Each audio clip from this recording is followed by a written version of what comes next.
are listening to the Chompcast, the official podcast of Sword Chomp. And remember, you can always go to swordchomp.com, where you can access the many places our podcast is available for download.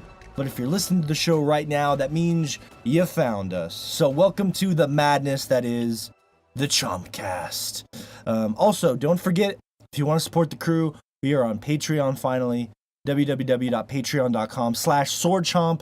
Look for our special VIP Instagram tier. We are discussing the game within a game today.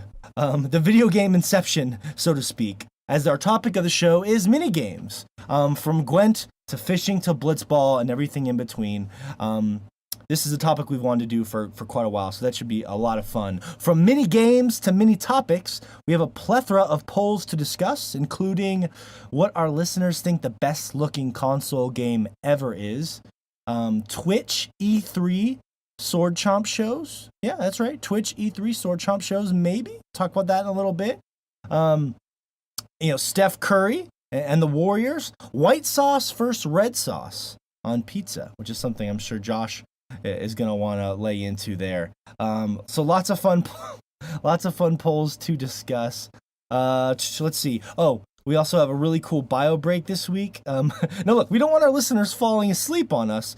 Speaking of which, the bio break this week is about sleep, the science of sleep, and our health. And that's a really cool thing. We've actually been talking about sleep a lot privately off air, so I'm really interested to see where that conversation takes us. And at the end of the show, we are going to get into some God of War spoilers, so if you don't want to hear those, you can easily just cut off the podcast at that point, and you won't be missing anything other than the God of War talk. And then after that, we're going to even have our special Patreon shoutouts. We've done them sort of zombie apocalypse style. I don't want to give too much away, but if you're one of our Patreon supporters or thinking about becoming one, you can hear how we give our Patreon some love at the very end of the show. So it's going to be a really cool Chompcast. Excited to get to all these amazing topics that we have here. Sorry, Josh is making me giggle on the webcam. Damn it, Josh. But let's get to some intros. Up first, is not Josh, but there's a reason why. I'll get to that later. Up first, of course, the Filipino Johnny Depp from Texas. The one and only Fish is here, and Fish, I am excited about our new merchandising opportunity that you have brought to us. I guess the whole micro penis gag. Although ironically, it's impossible to gag on a micro penis. I jumped in there for you, Josh. I bet you're about to say that. I mean, you can drown in like an inch of water, so just don't underestimate the gagging potential of that number. I love Fish just saying that as for like every woman that wants to slight him.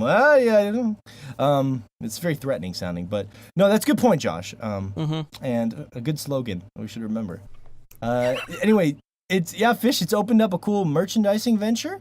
Looks like we're looking to partner potentially with Pin the Hunk on the Junk, which is that bachelorette party game. I got it up on the Sword Chomp Instagram today. It's a special fish edition, micro penis version. Yeah. They're gonna sell it in like the travel section. Oh yeah, to go. yeah. Just comes in like a little zippered bag and everything. So yeah.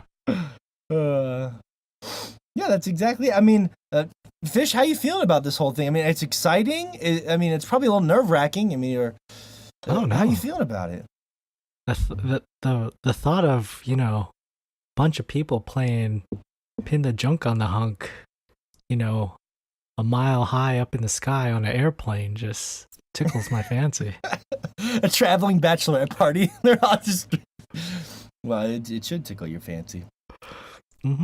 Hey, I mean, it's not probably what you expected when I said we had a new merchandising venture, but I like to think we're pretty forward thinking here, and we seize the opportunities when we can, right? Yeah, I mean, everybody can put out a shirt, but how many people can say that they got fun party gags? Yeah, exactly. It's great. I really like it, honestly. And I know. Look, I've been a little rough on the micro penis lately, so I'll lay off it a bit here. That's what she said. But thanks for being here, Fish. I appreciate you making time for the show. Of course. So. And by the way, if you want to see what I'm talking about, at Sword Chomp on Instagram. I spent way too much time making that stupid thing. Up next, the Shay, the professor, is here from Japan. Shay Layton, Shay, it's kind of cool. The world of Instagram, Sword Chomp Instagram, has now been introduced to our old band history via a rare live performance of our That's right. instrumental rock duo. Yeah. Which is pretty cool. Yeah. Yeah, I agree. I mean, it started as a duo. Shortly, for a short amount of time, was a trio, and then we disbanded forever. Never Aww, to play that sounds again. So sad. I am sad, man. We make great fucking music. I just punched my wall on accident because I'm so angry. Taking it out on the wall. That's right. What did the wall do? I thought that'd be a funny idea. Like, that's the kind of stuff, by the way, that I'm going to be taking some other special clips of maybe some old rare performances we have, and I'll put those on the VIP Instagram for Patreon supporters. But I just wanted to, that'd be cool. I figured people would get a kick. Yeah, I think people would. I thought people would get a kick out of seeing it. I had a lot of people just commenting like, "Hey, I love prog rock." I would think prog rock's probably too nice for what we were doing, but it was an attempt at sort of alt prog instrumental. How would you describe it? Yeah, I think that's probably the best way to word it. Yeah, I would word it pretty much as like something. I would just say probably just prog rock and prog metal, or you could even say just like post rock, because I mean it falls under that genre as well. Yeah. It's after rock, but it's not so progressive that yes, it's not quite progressive enough. It's just a little after now rock. Not yeah. I like that title. A little after now. Yeah. A little after now rock. Yeah. Yeah. It's a cool video, which is another thing. I feel like I'm bringing up our Instagram a lot today in the intro, and that's not completely intentional. It just worked out that way. That's where a lot of our social media magic comes out. So if you want to see me and Shay rocking out, you should check it out. It's cool. Sometimes I get nostalgic on that stuff, from old videos we make as Sword Chomp or other podcasts or music. It's always cool to get a little nostalgic to show, because people don't get to see a lot of you guys that much. A lot of that's why we do longer intros than most shows, is because we want people to get to know us a little bit. And you guys are somewhat seclusive and private. So that's like a cool window into your personality a little bit. So yeah, definitely. But yeah, we are glad you're here, my friend. And a lot of cool stuff to talk about today, along with the God of War spoilers and that cool sleep article. Josh is here from Michigan, of course.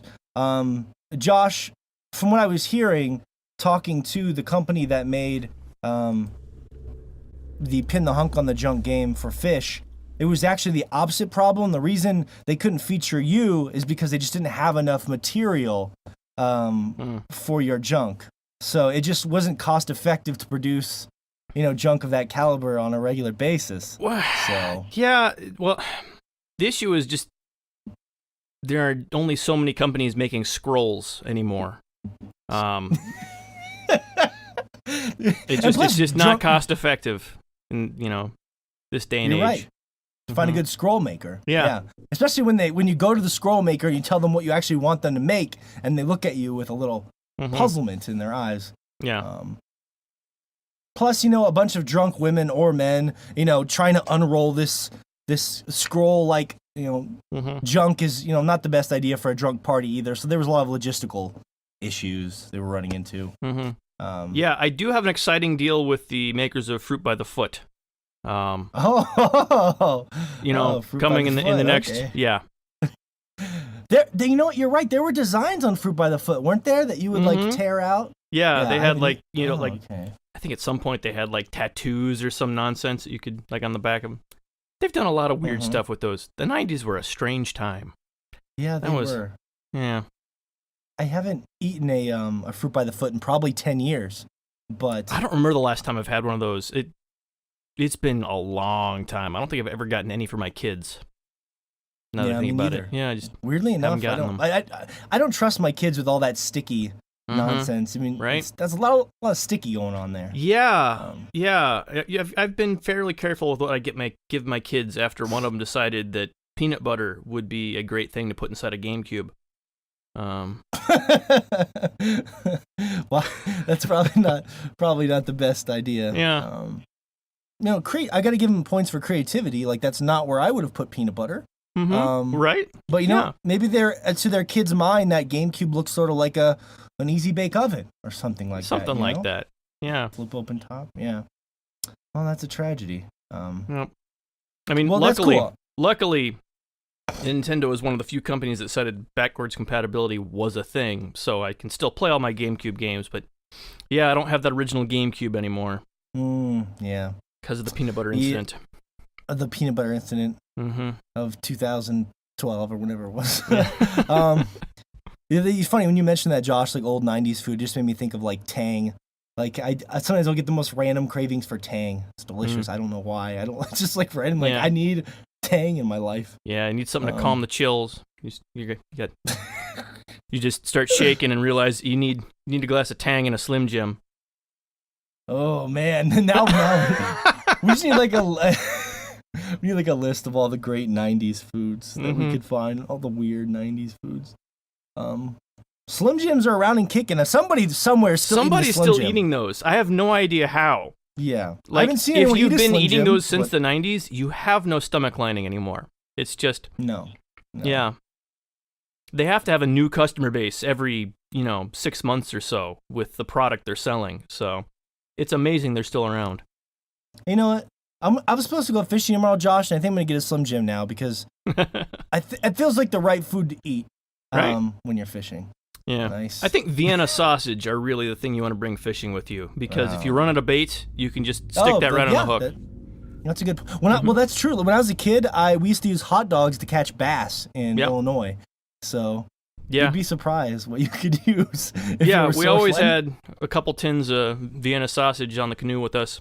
So you could eat those if the fishing wasn't great, and if the fishing was good enough, you could use them as bait. So it works. It works. Fishing tips with the Chompcast. Yeah. I of course am Morgan Barnes here from Montana. And I just wanted to say one real quick thing before we launch into this, because there's not really going to be a good space for it later. I think I did, first and foremost, one of our good friends, Steven Lopez, I'm going to post it this week before this podcast goes up. He did this cool thing where he went around Disneyland with a cutout of the Sword Chomp logo. And he's a huge Star Wars fan, it looked like, so he was posting our Sword Chomp logo, pictures of it all over, like, the classic Star Wars characters that they have at Disney, the people who get paid to just stand there all day, dressed up as Darth Vader or Kylo Ren or Rey and all these people. And he, even when the fireworks are going off, like he was just going around spreading the word of Sword Chomp at Disneyland, which is kind of funny and ridiculous. It's totally. My biggest regret though is that when I was talking to him, I should have had him get like a cardboard cutout of fish, and it would have looked like fish was everywhere. That would have been great. That's what I should have done. Damn it. Yeah. It's okay. Yeah, but you don't want him lugging that all around Disney World, do you? Well, you could do like a tiny version on like a popsicle stick. And just hold it closer to the camera. Yeah. So it looks like he's posing with fish everywhere. Yeah, get resourceful. I saw that in the movie Up in the Air. Like there was a couple that was getting married, and for one of their stupid gifts, they wanted everyone to take a picture of the couple that was getting married in different locations. So they print them out, and it was like a stupid gag thing they did. But they gave me the idea. I was like, damn it, I should have done that. That would be cool. I just want to say that would be cool next time. Yeah. Next time, Stephen. So shout out to listener and fan and chomper Steven Lopez for doing that. I'm going to get those up on the Instagram. Also, I want to say quickly that there's no other road place for this. I think I'm finally breaking my Pokemon Go fever that I've been under for a couple weeks. It's broken.